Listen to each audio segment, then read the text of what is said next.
Hello everyone and good morning. आज चाहिँ हामी बिहानै हो गटो आइपुगेको छ। यहाँ साथीहरू सिकेट तान्दैछ हो।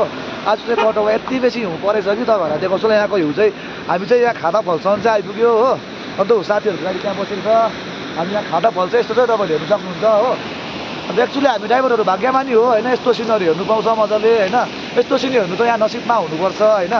टुरिस्ट अब यहाँ आएको फाल्टै अब हामीले पैसा पनि 3500 एक्स्ट्रा पाइहाल्छ। 3500 रुपियाँ हो यहाँबाट तल यहाँसम्म तपाईँको बेसी नै बेसी तपाईँ 15-16 किलोमिटर आउनुपर्छ। 3500 रुपियाँ एक्स्ट्रा हाम्रो हो। अन्त तेल तपाईँ कति जान्छ 500को तेलले वाल्छेल हो। यति मजाको भ्यू भएको साथ चाहिँ हिउँ परेर तपाईँहरूले डल्लै हेर्नु सक्नुहुन्छ।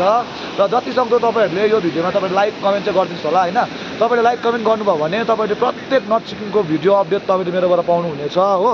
र तपाईँहरूले यसरी नै हेर्दै गर्नुहोस् होला मेरो भिडियोहरू हो। यस्तो चाहिँ माउन्ट कटाउको चाहिँ यो चाहिँ खादा फल्स हो। ज्यादा हिउँ भएर आज हामी यहाँबाट माथि जानु पाइनँ हो। यो चाहिँ यसलाई चाहिँ भन्छ खादा फल्स हो। तपाईँले हेर्नु सक्नुहुन्छ खादा वाटरफल्स देखिरहेको छ यहाँनिर हो। अन्त खादा फल्स त्यो खादा फल्सको पनि रङै पुगेछ हो। यहाँ त हिउँमा चाहिँ स्किप गर्दै मजा आइरहेको छ यहाँनिर हो। तपाईँहरूलाई यस्तो भल्कै भएको छैन आजु हो। यस्तो चिसो छ हो। Thank you guys. यसरी भिडियो हेर्दै गर्नु होला। तपाईँहरूलाई म सबै नर्थ सिक्किमको अपडेट दिनेछु हो। र भिडियोमा लाइक कमेन्ट सब्सक्राइब गर्नु चाहिँ नभुल्नु होला है प्लिज ल। Okay guys.